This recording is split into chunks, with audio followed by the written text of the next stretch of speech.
intercettato, abbiamo visto la presenza di questa macchina. Io le domando quanto tempo prima in cui siete diventati operativi vi era stata segnalata la presenza di questa Mercedes e lei mi risponde già dal pomeriggio. Io insisto, l'ora grosso modo la ricorda e lei dice no. E oggi anche ho detto non ricordo, può essere il giorno Però prima. io le sto contestando che lei in altra occasione ha detto che vi eravate resi operativi, cioè vi eravate allertati fin dal pomeriggio, e ora le contesto che le persone offese e i testi di quel fatto... Ma lei per pomeriggio che intende? Lei che intende? Ma lei che cos'è, di cultura anglosassone? Pomeriggio vuol dire dopo mezzogiorno fino alla sera, per me è pomeriggio. Afternoon. Che intende il pomeriggio da dopo mezzogiorno fino a sera.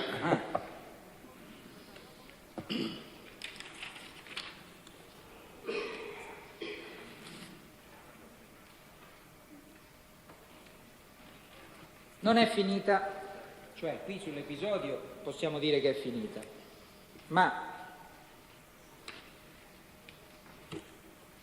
il 10 novembre del 93 lei rende un altro interrogatorio al giudice istruttore Lopacchini, uno dei 50 che rende, in particolare su Carminati, se lo ricorda? No, ha detto lei sono 50, come faccio a ricordarmi tutti?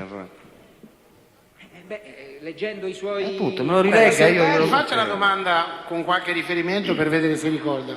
Nel caso poi... Il riferimento è già in... ha detto mi dica quale io di cosa è vero. 10 novembre 93 No, ore però 10. mi dica i fatti. E infatti non ci sono fatti, questa è la cosa singolare, che il giudice istruttore sente il bisogno di venire in luogo che per ragioni di sicurezza non viene indicato, si porta dietro Milone, Pacifici, Sciulli, eccetera, per chiederle soltanto questo. A domanda risponde: confermo le dichiarazioni rese sino ad oggi con la precisazione che per le ragioni che ho spiegato nel primo interrogatorio non riferii i fatti con precisione e successivamente cercai di non coinvolgere nelle mie confessioni e nelle chiamate di correo il Carminati, solo Carminati. Pensi, Presidente, che alla Magliana c'erano circa un centinaio di imputati ed indagati, senza escludere eventuali imprecisioni. Comunque non incidono sulla sostanziale verità dei fatti da me riferiti e che mai potrebbero riguardare le persone negli stessi coinvolte. Questo è l'interrogatorio del 10/11/93, quindi dedicato solo alla conferma delle accuse per Carminati. Adesso che gliel'ho letto, se lo ricorda? Sì, evidentemente il giudice nel corso dell'interrogatorio aveva capito che Carminati non era un personaggio di secondo piano. Lasci perdere, perché io non le ho chiesto le valutazioni sul comportamento del giudice, le lasci fare a me. Io le ho chiesto, si ricorda o non l'interrogatorio? No, non me lo ricordo. Non se lo ricorda. Però allora, adesso che gliel'ho letto, si riconosce in queste dichiarazioni? Sì. Sì. Quindi lei il 10 novembre, e non è un provocatore se glielo ricorda 3 volte, 4 volte, 5 volte, perché se no lo seguo anch'io su queste provocazioni. Lei per la terza volta rassicura il suo giudice che sta dicendo la verità. Assicuro il giudice, lei sta cambiando le parole, non ho detto che sto dicendo la verità, ho cominciato a coinvolgermi nei fatti io, che è differente. Non posso, il 10/11, non posso con assoluta certezza escludere eventuali imprecisioni, le quali, ammesso che vi possano essere state, potrebbero essere dipese, stiamo parlando al passato, Presidente, se vi sono state, in quello che ho detto, possono essere dipese da un non sempre limpido ricordo, dato il tempo trascorso, di particolari marginali, ma che mai potrebbero riguardare le persone negli stessi coinvolte. Ho letto bene, Presidente, ho interpretato bene, se dico c'è poco che... da interpretare, è chiaro la cosa. C'è poco da interpretare. Quindi lei ancora il 10/11 dice: attenzione, ho detto la verità sulle persone. No, non è questo il punto. Attenzione, comincio a coinvolgermi nei fatti gravi. Poi dopo ho deciso di coinvolgere anche Carminati. Lei fa sulla verità e il coinvolgimento di Carminati. Sì, però lei il 10/11 quindi dice tutto. Non lo so, lo dico tutto, non ricordo le date del 10-11, quello che è scritto sui verbali. Quando rende questo interrogatorio, lei è nello stato d'animo di piena collaborazione con il suo giudice. È così? Non lo so, no, soltanto perché avevo coinvolto la mia di per usura, avvocato, per favore. Qui si parlava di omicidi. Spero che il pubblico ministero verifichi le date. Io sono convinto che quando ho deciso di coinvolgere Carminati l'ho coinvolto sia sull'omicidio che sull'altro. E non è così. Va bene, comunque, avvocato. Poi lo verificherete dalle date, dai verbali. I verbali sono contestazione, li vedremo. Quindi...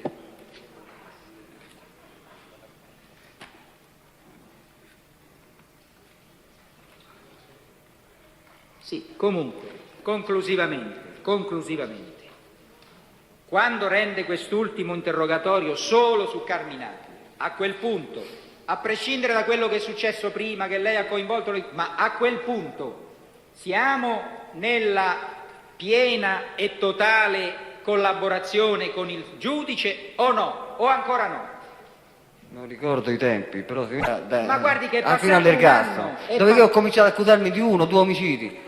Cioè, non era facile, finché sono arrivato alla collaborazione totale. Bene. E questo io capisco che può non essere facile, ma lei poi non si chiama in 1-2, ma si chiama in 9 omicidi e in 7 tentati omicidi plurimi. Se i conti non li ha fatti glieli faccio. Vabbè, ma erano molti altri, io ho detto 1-2. Lo so che erano molti altri e probabilmente chissà quanti non ne ha nemmeno parlato. No, ho parlato di tutti, compreso il suo assistito. Abbatino, andiamo avanti con la lei mi domanda. capisce bene. E il suo assistito forse ne ha commessi più di me. Andiamo avanti con la domanda. Eppure li poteva dire, anche in questo dimostra la ma l'ha detto qualcuno, se non l'ho detto io l'ha detto qualcun altro. Per favore. Si oppone alle semplici annotazioni polemiche. Anche in questo sì, per favore. Nel 92 comincia, non si chiama negli omicidi, novembre 92 comincia a chiamarsi negli omicidi, da novembre 92 al 10-11-93, cioè un anno dopo, un anno.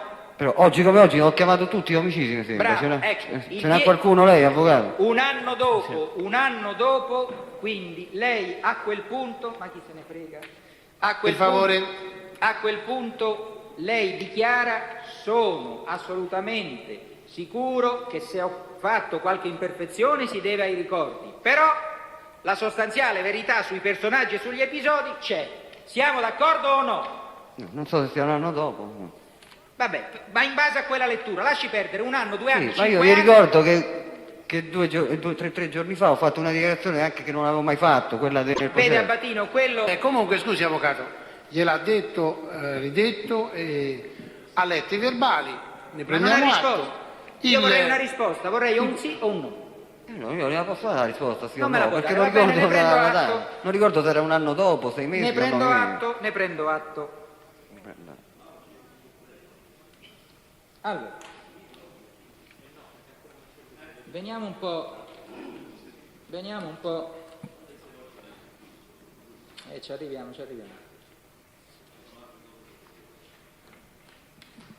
Veniamo un po'.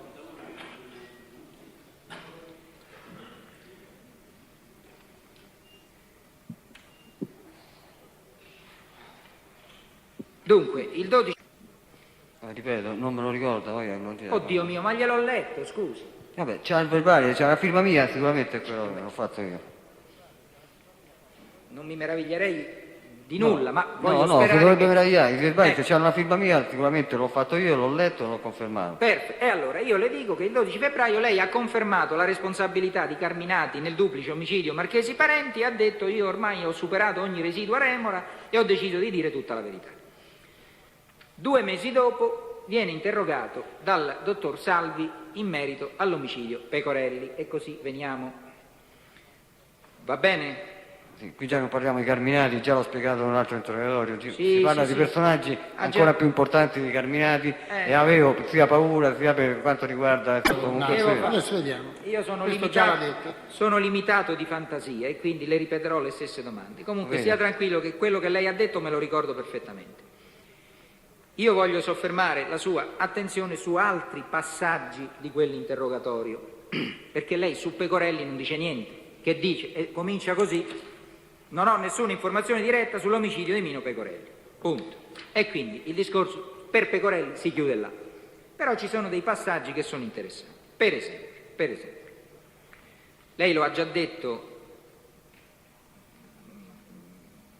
rispondendo alle domande di più parti, i contatti, i rapporti con voi di Danilo Abruciati. Se per lei li situa praticamente subito dopo o dopo la scarcerazione di De Pedis. Che io? Li ha situati, li ha posti nel tempo dopo la scarcerazione di De Pedis. Con Giuseppucci anche prima. No, io le sto parlando di Abruciati. Abruciati con Giuseppucci anche prima della scarcerazione. No, io dico con voi. Con voi. Ci dovrebbe essere un fermo che forse non so, forse è antecedente alla scarcerazione di De Pedis, un fermo a via Rivo Fermi dove vengono fermati appunto esponenti dei NAR. Mo ci arriviamo a quel fermo, stia tranquillo. Io sto dicendo, lei stamattina o l'altro ieri mattina, rispondendo a qualcuno delle parti, adesso se vuole perdo 5 minuti e gli trovo il passo sulle trascrizioni. Lei ha detto a fare i reati, i rapporti già, anche perché prima della scarcerazione dei Pedis non era formato il gruppo Testaccio Maiana, non era banda da Maiana. Quindi prima della scarcerazione di De Pedis il gruppo banda da Maiana non era formato. Benissimo. Quindi voglio dire... Non era formato il gruppo Testaccio. Sì, ho capito. Quindi voglio dire, non è una cosa contraria a quello che lei fino adesso ha detto se dico che dopo la scarcerazione di De Pedis Abruciati e De Pedis cominciarono a commettere reati con voi. Sì. Quindi siamo al più presto nei primi mesi del 1980, perché De Pedis, glielo ricordo io, visto che lei con le date non ci azzecca, se lo dico io, si fidi di me, sa? A me mi sembra un po' presto come data, da verificare anche questo. Vabbè, può darsi che la Corte lo faccia, che dici? No.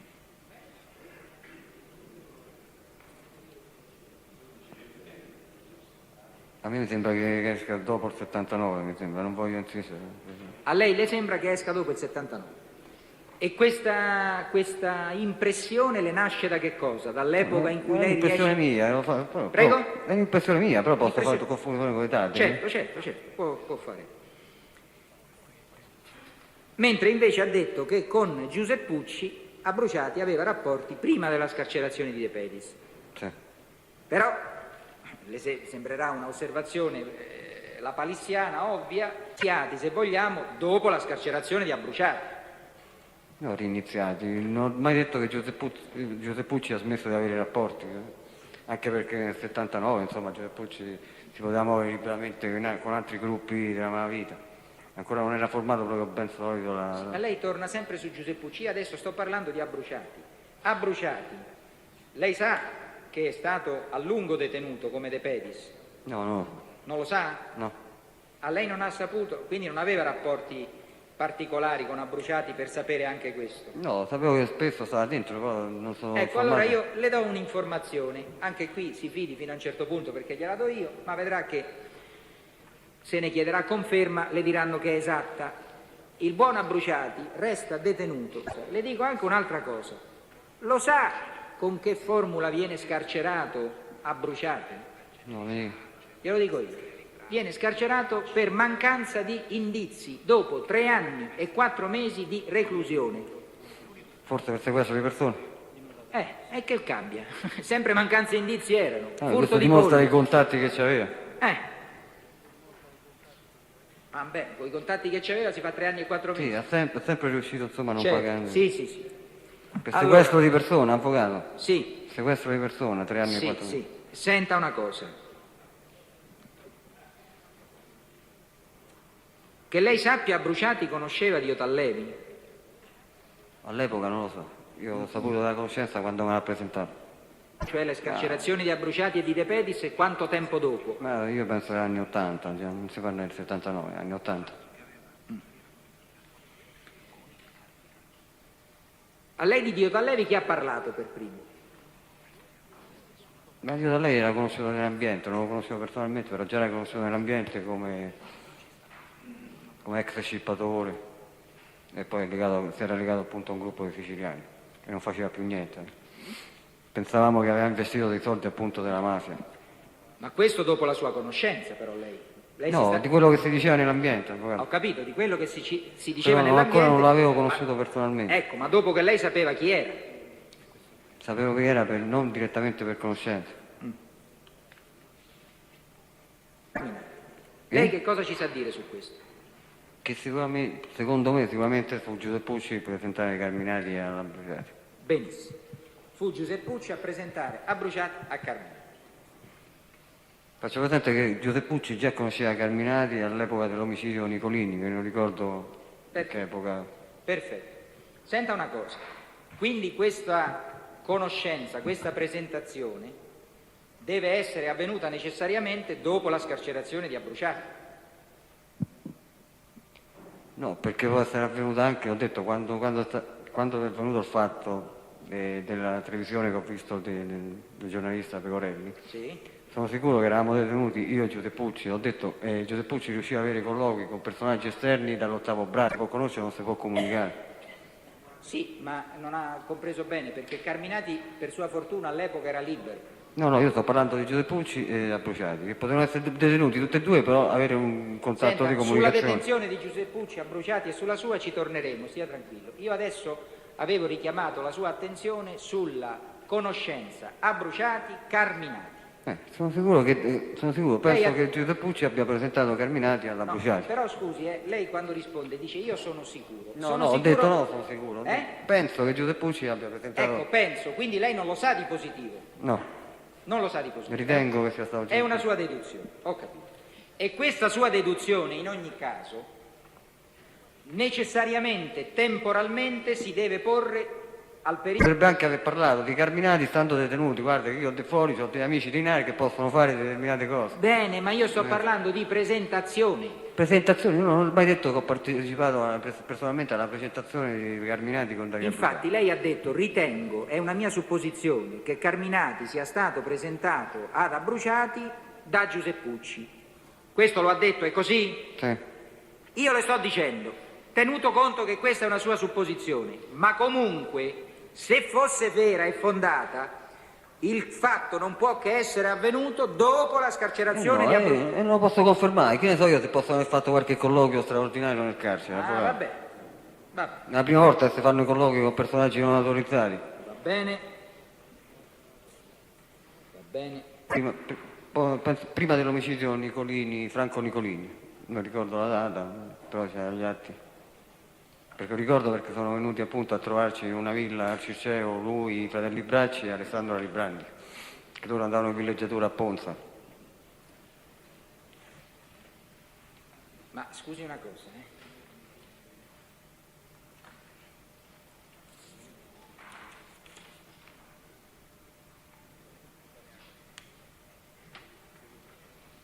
L'omicidio Nicolini è del 26 luglio 1978. E dunque io già conoscevo Carminati nel 78.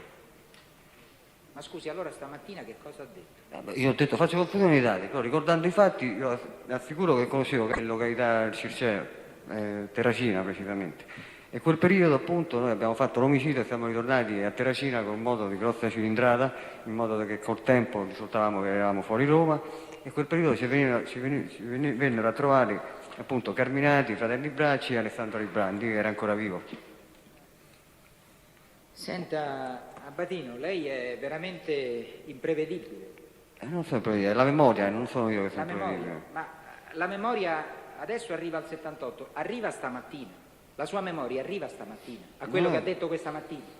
Lo so, io ho sempre detto le date faccio no, mi risponda alle con domande. i fatti posso fare riferimento ai... Avvocato Naso, gli faccia la domanda su che cosa ha detto stamattina. Una domanda è questa, se si ricorda quello che ha detto questa con Carminati, le fu presentato da Giuseppucci dopo i commenti sull'omicidio Pecorelli dato in televisione.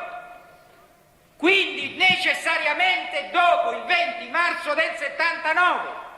Stamattina ci abbiamo litigato 2 ore. Oggi, adesso sto ricordando che sull'omicidio di Nicolini già conoscevo Carminati.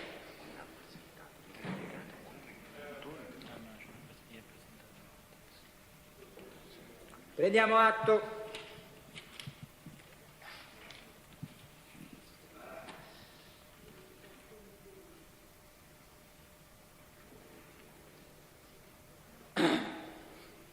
Senta, però, in una serie, Corte di Assise di Roma, lei ha situato la conoscenza con Carminati poco prima del sequestro Aleandri, quando il buon Abruciati era ancora detenuto. Se lo ricorda? No, ricordo, però se lo dice, se c'è un verbale. Ma allora come concilia quello che disse allora, quello che ha detto questa mattina con quello che sta dicendo ora in questo momento?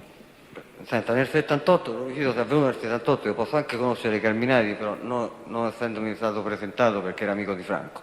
Quando mi è stato presentato era appunto dopo, posso anche averlo visto, conosciuto nel 78, però non avere confidenza come intende l'avvocato. Qui sta dicendo una cosa completamente diversa, mi scusi. Un conto è avere Corpucci, in un'occasione in un bar di via Enrico Fermi mi presentò Ali Bracci, i fratelli Bracci e Carminati. Sì, però oggi sto ricordando che in occasione dell'omicidio Nicolini, che lei mi sta dicendo che avvenne nel 78, io già ricordo di riconoscere Carminati. Poi se eravamo stati presentati o no non lo so, però sicuramente veniva alle ville a trovare Giuseppucci Franco che aveva preso una casa in affitto con noi.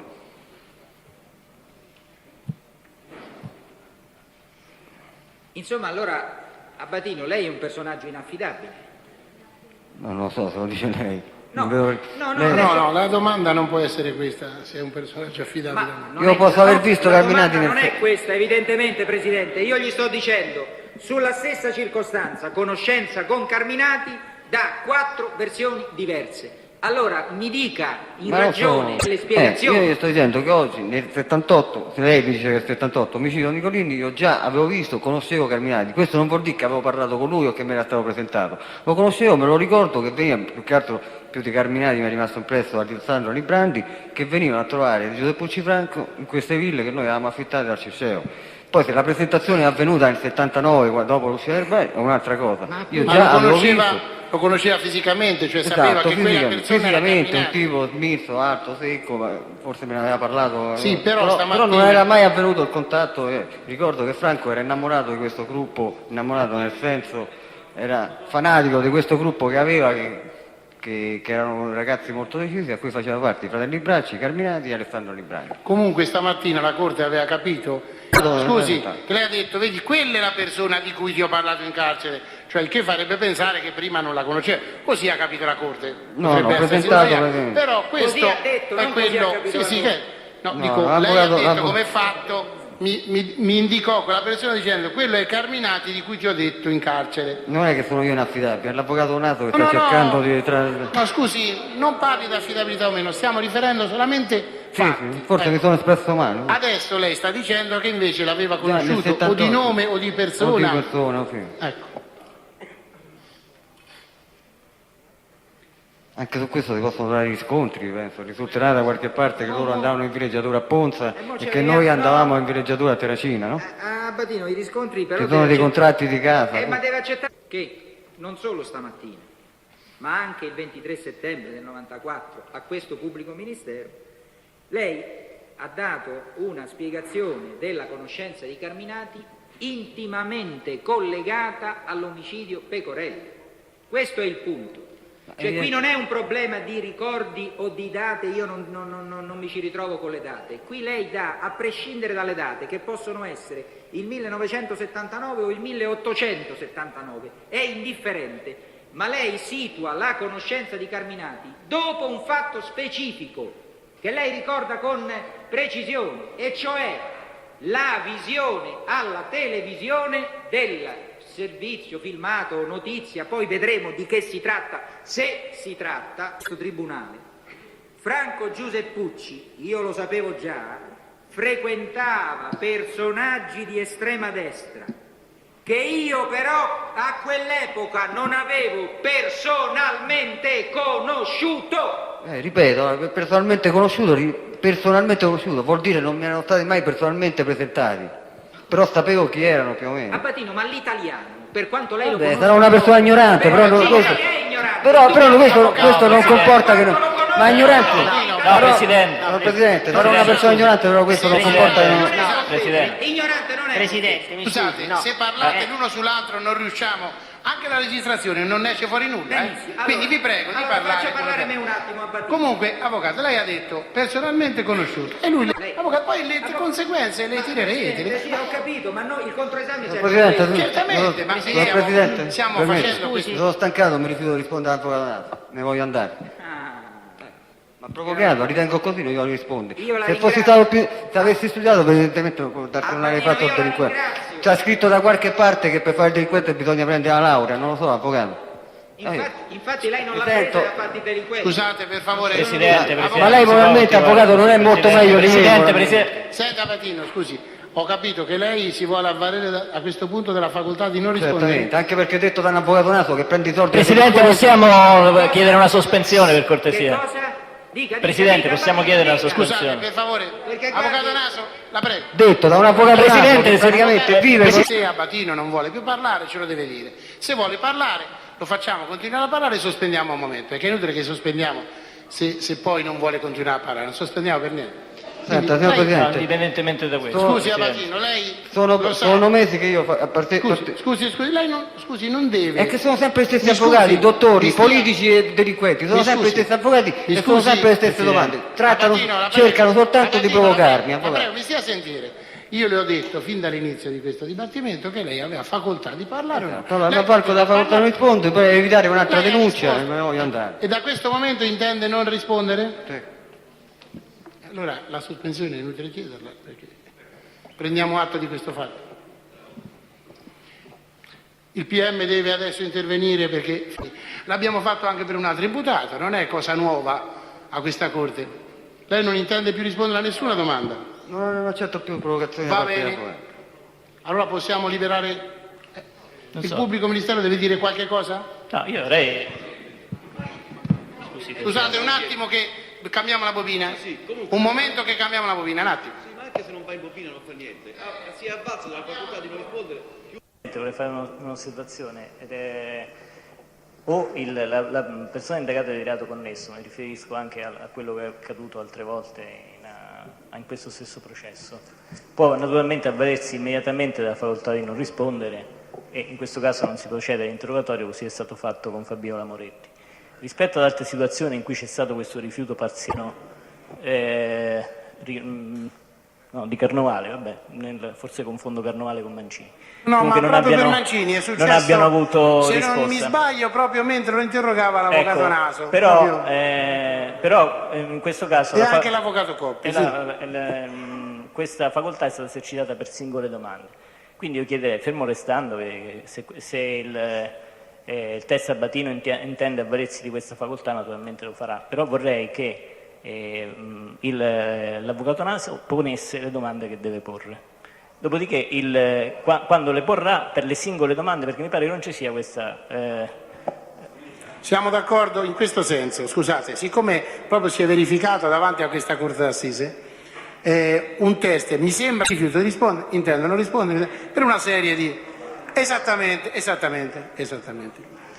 Comunque qui l'Abatino ha detto che non vuole rispondere alle sue domande. A questo punto l'avvocato Naso può fargliele e lui si rifiuta di rispondere, oppure non può fargliele, perché l'avvocato Naso fa quello che ritiene opportuno. Quindi non è che certamente, Naso volevo dire, può continuare a fare l'altra volta. No, se vuole continuare, voglio dire, io ritengo che debba fare le domande se vuole, ovviamente, per carità. L'altra volta qualcuno volle e colui che doveva rispondere disse che non intendeva rispondere. A lei, avvocato Naso, vuole continuare? Avvocato Naso, vuole continuare comunque a porre le domande? Intanto voglio sapere se conferma Abatino che non intende più rispondere alle mie domande. Stavolta mi danno ignorante, insomma, che devo continuare così. È chiaro che l'avvocato quello che stanno cercando è una provocazione e una risposta alla provocazione. No, mi scusi, lei mi deve rispondere Andiamo avanti, a patto che le domande non siano provocative. Lei deve rispondere alla domanda che le fa la Sono disposto ad andare avanti se le domande non siano provocative. Lei intende continuare a rispondere o no alle domande della Sono difesa? disposto ad andare avanti se le domande non siano provocative, signor Presidente. Non posso rischiare di prendere un'altra denuncia, non lo so. Va bene, quando lei vuole allora può non rispondere. Ok. Ma lo poteva fare anche prima, questa non è una novità. Vabbè, non vedo perché mi deve dire ignorante. Allora possiamo andare avanti. No, ma per carità, io Io questo discorso, lei si ricorda, io l'ho fatto l'altro ieri mattina. Se io sono ignorante sicuramente lui è una persona poco morale, perché ripeto, sta perdendo i soldi dai delinquenti. Potremmo chiedere che riprenda l'esame. Io questo gliel'ho ripetuto anche l'altra volta. Non è un'offesa. Mi scusi, lei non deve fare nessun tipo di apprezzamento, come anche gli avvocati non Ma devono loro fare l'hanno apprezzamenti fatta, su di lei. Lei deve rispondere alle domande. Ma loro la stanno L'avvocato- facendo, poco attendibile, ignorante. Scusi, e già ho ripreso l'avvocato dicendo che non deve dire che è poco attendibile, perché questo è un giudizio che darà quando farà la sua requisitoria. Vabbè, lei l'ha ripreso, a me mi hanno fatto una denuncia, hanno chiesto addirittura l'allontanamento dal servizio. Mi scusi, mi faccia finire. Le stavo dicendo, al di fuori di questo, l'avvocato fa tutte le domande che ritiene opportuno per la difesa del proprio cliente, senza fare apprezzamenti, già l'ho detto all'avvocato Naso, l'ho detto ad altri avvocati. Lei deve rispondere se vuole rispondere in un modo, in un altro, oppure può dire non voglio rispondere a una domanda o a un avvocato. È nelle sue facoltà, senza fare nessun tipo di commento. Non ho offeso, non sono abituato a offendere. Torniamo su questo punto, non torniamo su questo punto, avvocato. Andiamo avanti. Dalla trascrizione si rileverà che il primo a parlare di ignoranza è stato Abbatino. Ha detto... Avvocato Naso, io forse non riesco neanche io a farmi capire, sarà colpa mia. No, ma Presidente, io lo dico perché voglio che Abbatino sappia che io non ho intenzione di offenderlo, perché se lo volessi offendere... Ma lo sta facendo, anche se non ha intenzione l'ha fatto. Se lo volessi offendere lo farei in maniera più esplicita. Ignorante. Ma lo faccia, io non è che ho paura di essere offeso da lei. Presidente, scusiamo questo dialogo, che poi arriviamo alla provocazione di Dovremmo iniziare l'esame finalmente. Colui che non conosce, è colui che non conosce. Per favore. Scusa, provocazione di che cosa? Arriviamo di nuovo alla provocazione. Che cosa significa, dottor Cardella? Che cosa significa di nuovo scorso in questa udienza? Certo, ha detto che non gliene frega niente della mia famiglia, non è una provocazione. Io non parlo con lei. Non parla con me, quando gli fa comodo non parla con me. Arriviamo di nuovo alla provocazione. Vorrei sapere... Sospendiamo l'udienza, sospendiamo l'udienza. Con riferimento al 3 novembre. Comunque, Presidente, io dico una cosa soltanto. Io ho capito... Andiamo avanti, Presidente, va. No, scusa Bruno, voglio dire una cosa. Faccia finire l'avvocato Termina e poi... Io voglio dire una cosa soltanto, Presidente. È chiaro che i testimoni o gli indagati o imputati di reato connesso, i quali vengono introdotti in questa udienza, in qualsiasi altra udienza, e per quello che riguarda le posizioni come quelle di Mancini e di Abbatino, ci si può avvalere o non avvalere la facoltà di non rispondere. Credo che questa sia una prerogativa che deve essere utilizzata ad uso esclusivo, che da parte di Abbatino vi sia stata la dichiarazione secondo la quale non intendeva rispondere non soltanto alle domande dell'avvocato Naso, ma anche su sua interlocuzione a qualsiasi altra domanda. Questo è il mio ricordo. Allora, a quel punto io credo che qualsiasi altro intervento del Presidente, del Pubblico Ministero, dei difensori non siano consentiti, perché c'è stata una scelta che è stata esplicitata, il signore si alza e se ne va. Allora gli fa comodo che non rispondo? Se gli fa comodo che non rispondo, non rispondo. Per favore. In effetti questo è vero, nel senso che quando l'avvocato Naso ha fatto l'ultima domanda, il collaborante ha detto, ma il verbale qui lo possiamo rileggere, ha detto non intendo più rispondere a nessuna domanda, neanche a quelle del pubblico ministero. Ho possibilità adesso posso continuare a rispondere? No, Presidente, posso interloquire? Il pubblico ministero poi sospendiamo comunque 5 minuti, perché signori non è possibile che andiamo avanti così. Siamo calmissimi. No, mi sembra di Provocare la revoca di una volontà già manifestata. Signor Presidente, siccome questo è un testimone di accusa, se mi si consente, nessuno, ed in particolare la Corte, possono intervenire per agevolare l'intervento di dichiarazioni provenienti da un testimone di accusa. Questa è la logica per cui Avvocato il signore Termina. deve stare da solo a decidere se vuole rispondere o non Signor rispondere. Presidente Abbatino. Se ne deve andare. Presidente, posso interloquire? Presidente, Presidente Abbatino, per questa- favore, sto parlando, per cortesia. Ritengo la richiesta di istanza dell'avvocato Dormina ritengo non possa essere accolta, perché fin quando non è concluso l'esame e il test non è stato licenziato non è certamente decaduto, quindi di nessuna decadenza si può parlare, si proseguirà l'esame con le solite forme, con le Scusate, solite l'avvocato facoltà. Dormina però fa un'altra cosa. Scusate, l'avvocato Dormina sta dicendo che il Vorrei test... dire che ho capito male. Guarda, ho capito male. Per favore, io vorrei solamente risentire quello che ha detto il collaborante 5 minuti fa. Sì, vorrei sentire quello che ha detto. Stiamo facendo Perché, una classica questione di per lana. cortesia, la Corte è possibile risentire quando c'è stata questa interruzione, quando lui ha detto mi avvalgo, voglio sentire che cosa ha detto con precisione, perché è possibile che abbia detto che non vuole rispondere più a nessuna domanda di nessuno. Se fosse così è la sua scelta. Presidente, ma ha detto che è disposto a proseguire l'esame. Facciamo sentire alla Corte e a tutti voi che cosa ha detto.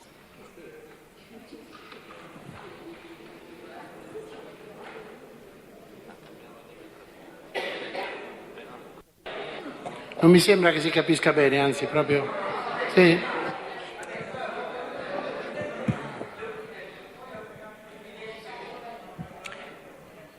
Voi avete capito bene?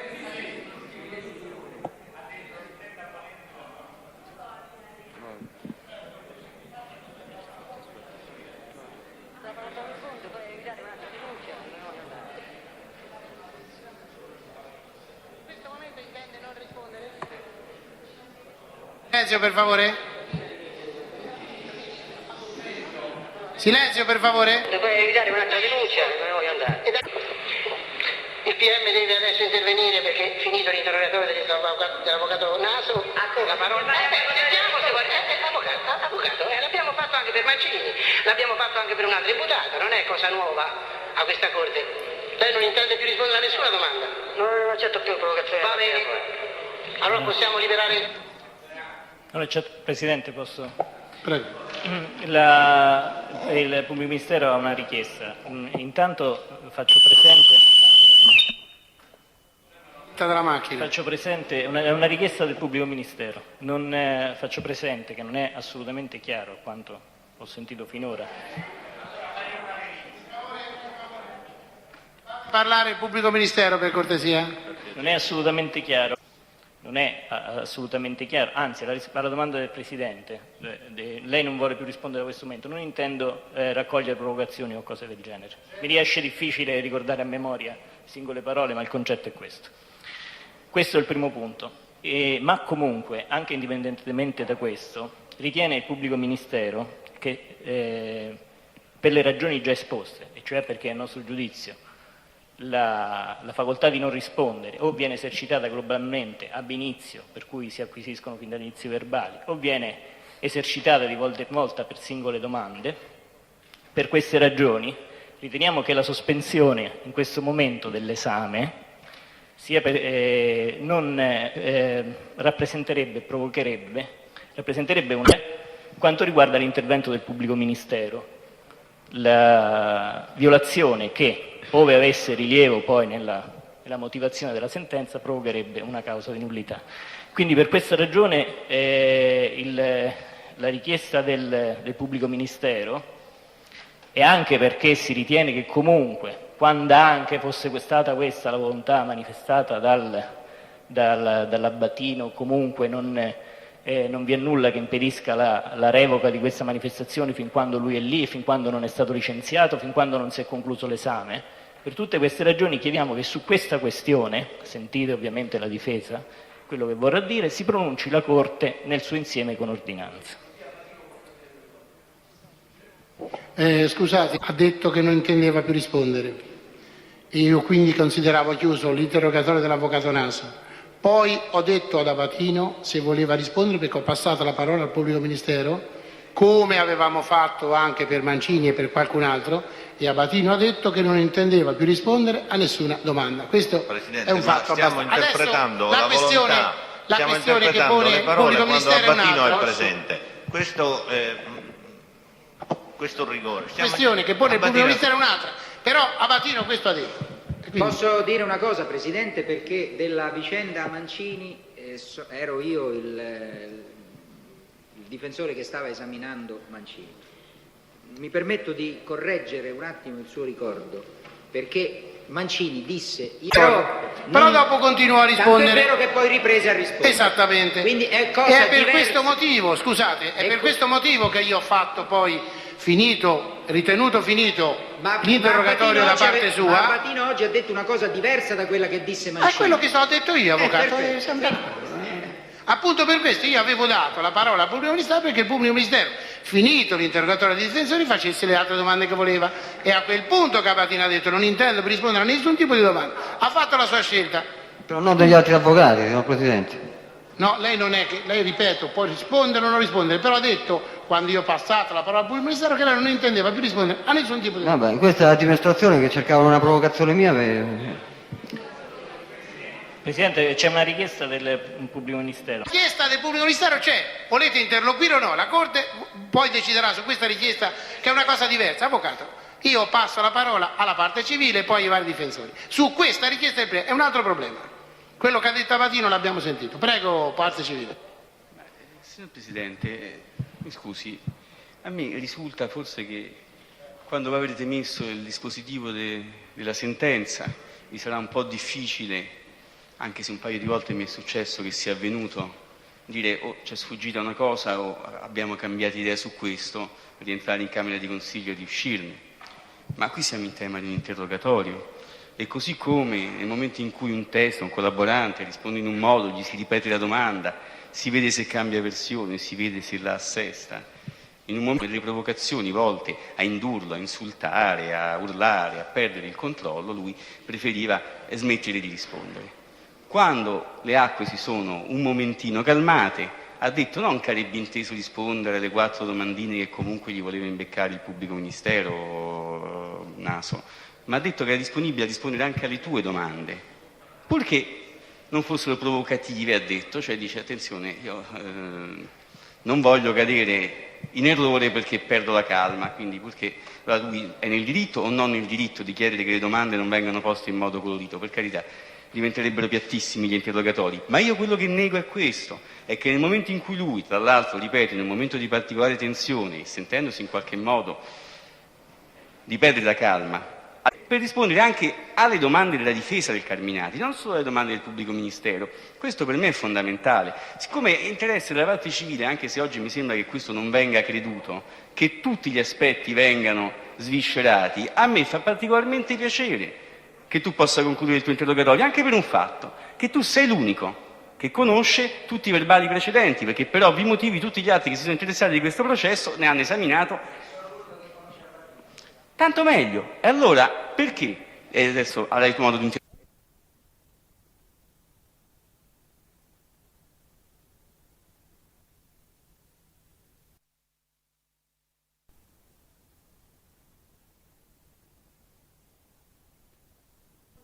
Fammi capire, per quale motivo non devi essere fatto finché l'esame è in corso? D'accordo, difesa Calò? Per tutti, anche per l'avvocato Naso che stava interrogando? Ah, prego, avvocato Tarvina, prego. Presidente, io devo fare 2 brevissime osservazioni. Qui non si tratta di essere sensibili ad una questione alla quale ho già fatto riferimento in precedenza, quando ho richiamato l'esigenza di stare alle dichiarazioni fatte dal signor Abbatino nel momento in cui, sia con riferimento al controesame che era in corso da parte dell'avvocato Naso, sia con riferimento alla prospettiva del riesame da parte del pubblico ministero, per intervento chiarissimo del Presidente, era stata acquisita la dichiarazione da chi può avvalersi della facoltà di non rispondere. È un problema che non può esistere per una elementare ragione, e nessuno su queste possibilità del soggetto che ha diritto ad avvalersi della facoltà di rispondere può intervenire, perché siamo qui in un pubblico dibattimento, tutte le cose che debbono essere rilevanti sono quelle che accadono pubblicamente. In questo contesto si è verificato che Abbatino abbia fatto una sua scelta, ripeto, qui si tratta di garantire la genuinità della prova sotto tutti i profili. Ripeto, questo è un imputato di reato connesso il quale è stato indotto dall'accusa. Ogni possibilità di interferenza noi, per quello che sono le nostre preoccupazioni, a danno degli interessi difensivi. Per cui bisogna fare i notai, bisogna prendere atto che che si è verificato quel che è accaduto. Non capisco perché, ritengo che persino la richiesta che è stata fatta dal pubblico ministero debba considerarsi inammissibile. Perché appunto è una volontà definitivamente manifestata che costituisce il risultato delle valutazioni che l'interessato ha ritenuto di fare all'esito o nel corso dell'esame che stava conducendo, così che io credo che sarebbe pericolosissimo che oggi si tentasse in qualche modo di mettere insieme una serie di attività che conducano ad una reintroduzione di questo collaborante a rendere dichiarazioni. In ogni caso, ferma restando la nota, e quindi c'è da dichiarare in non luogo a procedere sulla istanza, a provvedere sull'istanza presentata dal pubblico ministero. In ogni caso, Presidente, se entrando in Camera di Consiglio per prendere decisioni su questo punto, sulle quali peraltro a me sembrerebbe di dover evocare soltanto i poteri ordinatori del Presidente, quindi forse nemmeno si tratta di dover assumere una decisione in Camera di Consiglio, ma in ogni caso se la Corte, in omaggio ad una esigenza di consultazione che certamente noi non possiamo censurare o sulla quale non possiamo intervenire, dovesse ritenere di ritirarsi in Camera di Consiglio, il signor Abbatino deve rimanere in quest'Aula dove rimaniamo tutti quanti, senza cioè che vi sia la possibilità di avere contatto con nessuno, con nessuna delle parti, a cominciare dal suo difensore.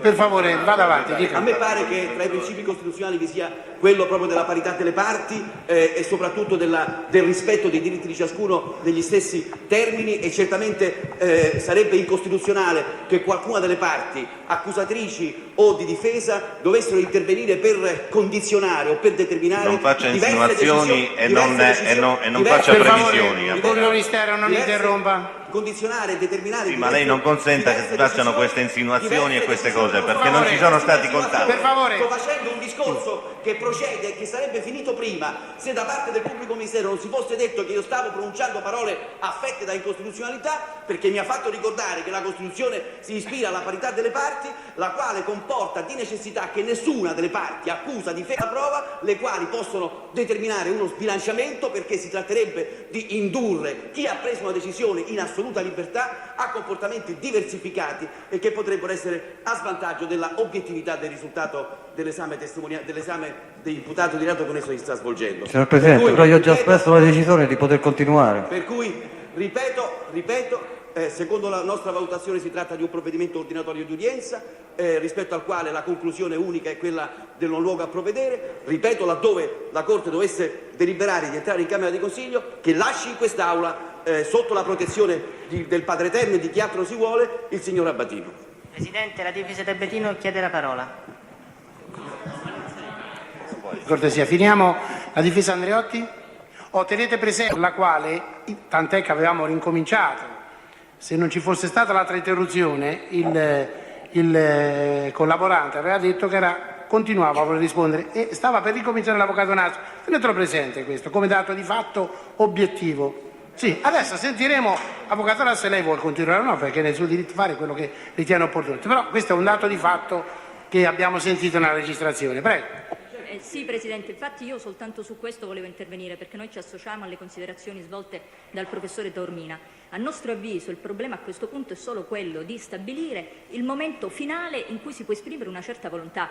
Ora, non è che se l'Abbatino andava via e domani mattina stabiliva io vorrei invece rispondere, tornava indietro, lo sentivamo. E allora il problema è fino a quando il collaboratore ha diritto sospensione, perché il collaboratore si è avvalso della facoltà di non rispondere. In quel momento è scattata la fine della facoltà del collaborante di avvalersi delle sue facoltà e quindi a nostro avviso si è esaurito il momento processuale in cui il collaborante aveva la possibilità di esprimere il proprio parere. Difesa Carminati, prego. Presidente, anche qui mi corre l'obbligo di correggere, sempre con...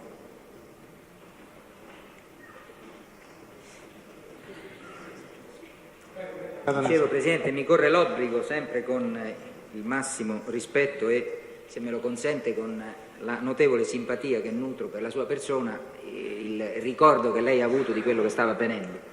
Non è vero che io stessi per riprendere il controesame con la manifestazione di volontà dell'Abbatino di verificare quale in effetti io le ho dato la fosse. parola perché ho capito che l'Abbatino ha detto voglio rispondere se non ci sono domande provocatorie. Questo Lei ha capito questo. Quindi è per questo che le ho dato la parola. Ma ho capito benissimo, ma io non l'ho presa, ma le ho chiesto di chiarire questo punto proprio perché a me invece questo ripensamento dell'Abbatino mi sembrava in contrasto con la chiarissima manifestazione di volontà di pochi attimi prima che secondo me aveva esaurito i termini del problema. In poche parole, lei aveva in buona sostanza licenziato il test, se vogliamo usare questa espressione, e l'intervento del PM ha impedito che materialmente il test si allontanasse dall'Aula. Ecco perché io le ho chiesto la parola. Per il resto mi associo alle considerazioni dei colleghi. L'avvocato Naso, per il suo difeso imputato Carminati. Lei avrebbe interesse a continuare l'interrogatorio oppure no? È una domanda, Presidente, è una domanda, improponibile. è una di quelle domande che fa lei. Ma lei è una di quelle domande che fa lei. Che lei non mi ammette però. E quindi no, e io l'ho fatta, quindi l'ho ammessa. Io la dichiaro... Si può avvalere della facoltà di non rispondere. Allora mi avvalgo della facoltà di non rispondere. Bene, difesa Badalamenti? Si associa alle anche che il signor Abbatino non è la prima volta che è chiamato a riferire in un'aula di giustizia, sa benissimo come comportarsi e per ben 2 volte ha ribadito la propria volontà di non rispondere. Quindi a questo Presidente, la difesa di Abbatino vorrebbe... Scusi, mi deve scusare, deve parlare anche lei. Dunque, vorrei far presente, e ci terrei che i colleghi ascoltassero molto bene quello che ho da dire, che come... No, Avvocato Dormina, I colleghi ascoltassero molto bene. Per favore, non interrompete. Avvocato Dormina, io... Signori, per cortesia, Avvocato Dormina, la prego di non interrompere. Io ritengo... Ma scusi, ho interrotto lei prima, l'ha interrotta il piede. Faccia parlare l'avvocato. non ascolta. Avvocato, prego, parli. Io perché non voglio ascoltarla invece? Non l'ascolti, allora non c'è problema. Può non ascoltarla, però lo deve far parlare. Parlo per la Corte.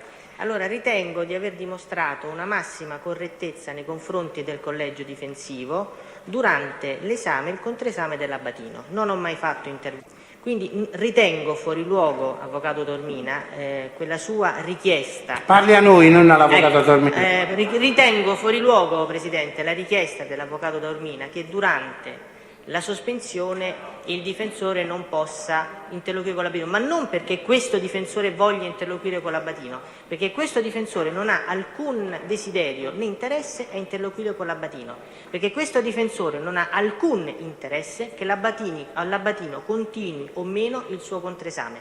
Rispetterà questo difensore nella sua semplice opera di assistenza, non nel merito, la volontà dell'Abbatino e soprattutto quanto disposto dalla Corte. Ma comunque non deve essere messo assolutamente mai in discussione quella che è comunque la correttezza e la buona fede nell'assistenza. Grazie. La Corte si ritira. Sulla richiesta fatta dalla difesa, mentre la Corte si trova in Camera di Consiglio, noi abbiamo chiesto che Abbatino resti in aula. Avvocato Taormina, non c'è nessuna disposizione. Il test fa quello che ha fatto sempre fino adesso. Non deve essere particolarmente io rimango qui con lei perché non ho nessun motivo per parlare con lei. Il test è sotto la protezione e rimane sotto la protezione delle persone che l'hanno portato.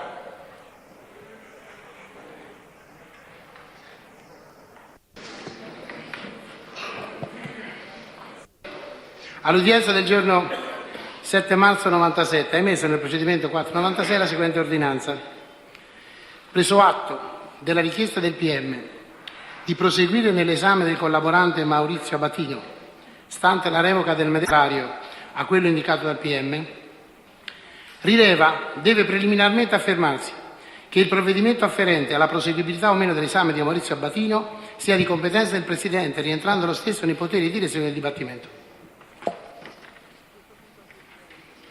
A questo punto è il Presidente che deve decidere se si può continuare a sentire Abbatino o no. Il Presidente ha risentito con attenzione le bobine, che sono, è chiaro, a vostra disposizione, dove si capiscono bene le parole del collaborante, e ha rilevato che il collaborante Abbatino ha dichiarato in modo espresso di non voler rispondere alle domande che gli stava facendo l'Avvocato Nasi. Abbatino non ha detto che non voleva rispondere alle domande del Pubblico Ministero, ha solamente detto che non accettava alcuna provocazione. Quindi a questo punto Abbatino praticamente si è rifiutato solamente di rispondere, come hanno fatto già altri collaboranti, alle domande dell'Avvocato Naso. Domande dell'Avvocato Naso, al quale io personalmente ho richiesto se voleva proseguire l'interrogatorio, l'Avvocato Naso mi ha detto di no, quindi il Presidente ritiene chiuso il controesame da parte della difesa di Carminati e dobbiamo continuare a sentire Abbatino sulle domande finali da parte del Pubblico Ministero. Fate rientrare Abbatino, prego. Allora prego Abbatino, risponda se vuole alle domande del Pubblico Ministero. Sì, signor Presidente.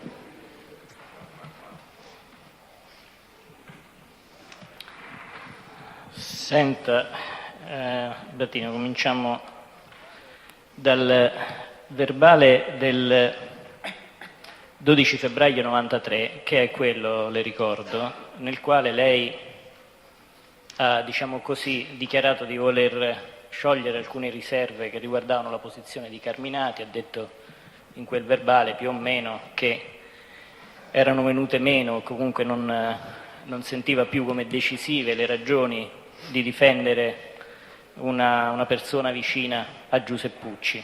Ha capito di quale verbale ci stiamo riferendo? Beh, non precisamente. Cioè quello in cui lei dice io adesso d'ora in poi mi metto a parlare di... Il 6 novembre 92, le è stato già ricordato dall'avvocato Naso, lei aveva escluso la partecipazione di Carminati al tentato omicidio Marchesi Parenti. Ecco, le chiedo, fra questi due verbali, in tutti i verbali in cui lei è stato sentito, le è stata mai rivolta una domanda esplicita sul tentato omicidio Marchesi Parenti?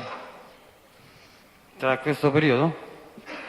Tra il periodo che ho preso questa decisione? Sì. Non lo ricordo, però se non esiste agli atti un verbale non credo che sia stata fatta mai una domanda. Se necessaria l'acquisizione, in tutti i verbali intermedi tra questi due nessuna domanda sull'omicidio Marchesi Parenti risulta essere stata rivolta all'Abatino.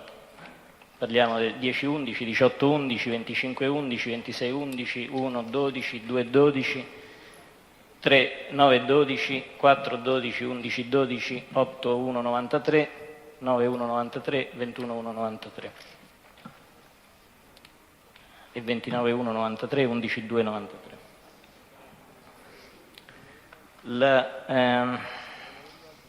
L'altra domanda che le volevo rivolgere riguarda invece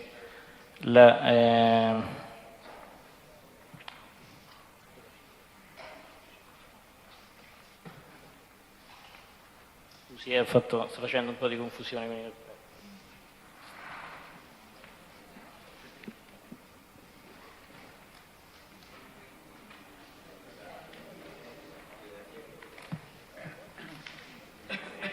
Ecco, oggi ci ha detto.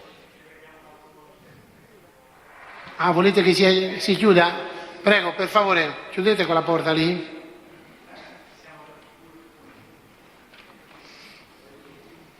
Prego, pubblico ministero. Lei ci ha già detto che oggi ha già attribuito in passato nei suoi verbali del 93, in alcuni suoi verbali del 93, la responsabilità cioè già prima del verbale del febbraio 93 che ho richiamato, nel quale lei dichiara di voler coinvolgere Carminati, lei aveva già coinvolto Carminati nell'omicidio del tabaccaio pugliese.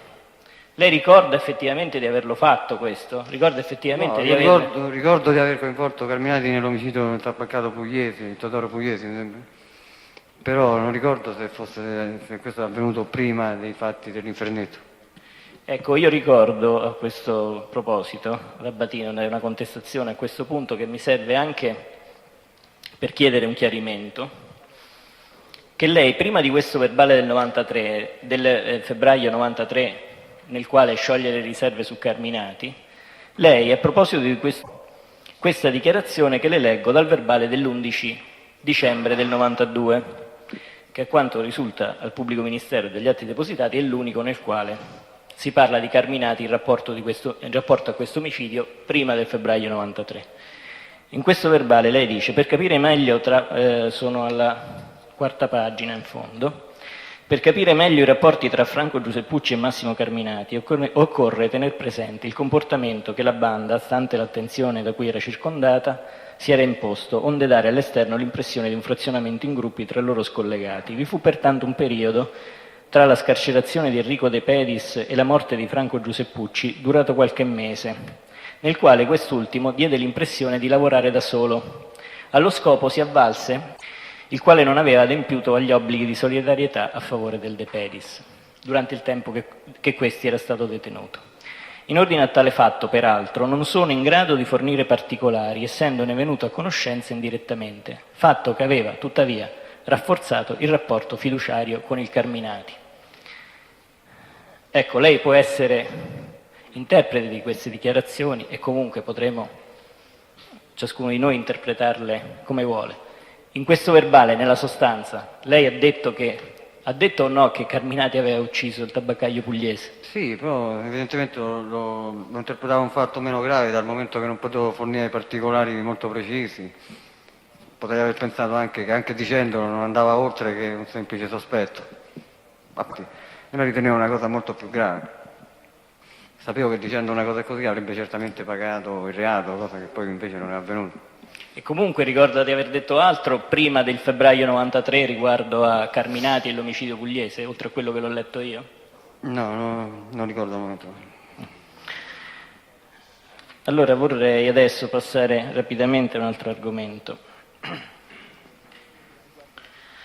E riguarda la posizione di Mancini. Anche qui riguarda un po' la questione riguarda lo sviluppo della sua collaborazione, perché è stato detto che solo, diciamo così, negli ultimi verbali, per capirci, questo nell'esame della difesa, lei ha fatto il nome di Mancini come componente della banda della Magliana.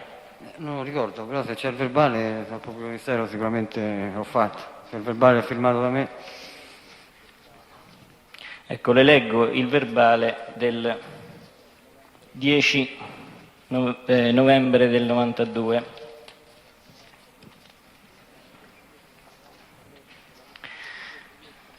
Lei dice: la notizia che 2 proiettili si trovavano nella zona, sta parlando di proiettili, il giorno dei fatti fu riferita da Giorgio Paradisi, il quale venne al bar di via Cabrera, dove ci trovavamo io, Marcello Colafigli e Antonio Mancini, il quale era di recente uscito dal carcere e si era aggregato al nostro gruppo su presentazione di Edoardo Toscano. Sì. Lei conferma questo? Allora lei ha già parlato dei rapporti, dei legami, è un altro argomento ancora, tra Abruciati e Turatello. Sì. Ecco, ci dica, per evitarmi di riassumere, che cosa sa di questi rapporti? Dei viaggi che faceva a Bruciati, a Milano, non so. Si è sempre saputo, insomma, nell'ambiente che Bruciati era legato ai milanesi. I milanesi, come i siciliani intendevo Pippo Calò, i milanesi intendeva Turatello. Ecco, rispetto a d'altra parte noi abbiamo avuto modo di conoscere anche gente della banda di Turatello sul sequestro Grazioli, che ci hanno cambiato dei soldi provenienti appunto dal sequestro. Particolari attenzione proprio per il Ministero della Sanità, dove appunto all'uscita ho notato che Mancini si era legato molto a Bruciati, ma era proprio lo stile di Bruciati a cercare di avvicinare alcuni personaggi. Va bene, ma lei sa se a Milano andava da solo o accompagnato da qualcuno? No, Sadico lo sapeva, lo aveva saputo allora? No, non posso essere preciso oggi. Senta, questi rapporti, rispetto a questi rapporti di Abruciati con la malavita milanese, con Turatello in particolare, voi del gruppo della Magliana in senso stretto, diciamo, come vi ponevate? Era questa, lei ci ha parlato già di ragioni di contrasto. Franco, non ci è mai piaciuto proprio il modo di comportarsi di Abruciati. Abruciati, che non era una persona astuta, molto intelligente, aveva capito, aveva approfittato di un periodo di tensione proprio per avvicinarsi più di tutti a Mancini e a Toscano Edoardo, che erano 2 elementi importanti nel gruppo Magliana. Approfittando proprio della mia assenza all'interno del gruppo, perché ero detenuto per i fatti al Ministero della Sanità. E fu mai questo legame di Abruciati con il gruppo di Turatello una ragione per la quale si progettò all'interno del vostro gruppo di uccidere Danilo Abruciati? No, che io ricordi no. Le 2 ragioni principali furono l'omicidio Balducci e l'attentato a Rosone. Vorrei su questo punto fare una fine del 4 luglio 94. Lei ricorda di aver fatto un confronto con Mancini? Sì. Ecco. La Mancini a un dato momento dice, sono alla seconda pagina: ti ricordi che le mie andate a Milano è quello che dovevo andare a fare? Ti ricordi che noi andavamo per attivarci per Turatello e che tu eri contrario? E lei risponde sì, me lo ricordo, e mi ricordo che ero contrario, tanto è che sui contatti per Turatello non mi sono voluto interessare più di tanto. Mancini ancora: e ti ricordi che avevamo deciso di uccidere Danilo e che ci vedemmo a casa di Vittorio e che io ero contrario e tu eri indifferente? Abbatino: sì, mi ricordo che era stata presa questa decisione e che aspettava da un momento all'altro il ritorno in libertà di Turatello e temevamo che con Turatello e Danilo su piazza la vita poteva cominciare a diventare più complicata. E lei risponde, Abbatino: sì, effettivamente me lo ricordo, anche se io ero abbastanza indifferente e l'iniziativa non partì da me. Ecco qui. Il fatto che io dica che ero indifferente è un argomento che non davo molta importanza, quindi oggi come oggi ricordo molto più perfettamente che la decisione di eliminare Danilo fu presa quando sull'omicidio Balducci e evidentemente c'è stato qualche pensiero anche per Turatello, però non lo ritengo un fatto importante e ricordo più il fatto Balducci e Rosone. Però non nego Turatello. Va bene, questo è quanto lei ricorda riguardo a questa decisione. Sì. Ricorda che questi erano i motivi principali, dice che poteva esserci anche quest'altra ragione, i legami con Turatello. E in ragione di queste indicazioni, era una premessa, in ragione di queste indicazioni lei è in condizione oggi di datare meglio in questo momento la riunione. Quando c'è stato questo progetto, quando c'è stata la riunione? Ho detto, non c'ho un ricordo molto ben preciso, comunque dovrebbe risalire all'epoca dell'omicidio Angelo De Angelis. Va bene. Senta, una cosa volevo chiederle su Bossi, che lei ci ha detto sempre persona in contatto con... Regina Celli era detenuto o al quarto braccio o reparto infermeria e già da allora era in contatto con Maragnoli, Ettore Maragnoli.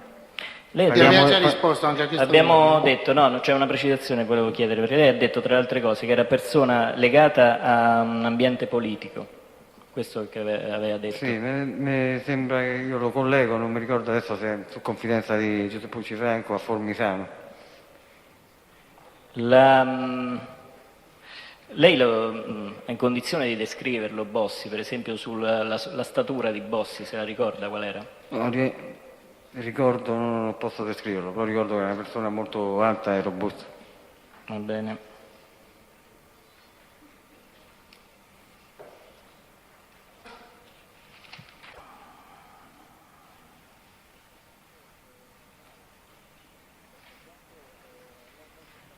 Senta, quando lei ci ha parlato prima, ci ha detto prima, proprio alla fine dell'interrogatorio dell'avvocato Naso, che si è imbattuto in Carminati, ha incontrato Carminati in occasione della vicenda dell'omicidio Nicolini del 78, no? Ricorda? Sì.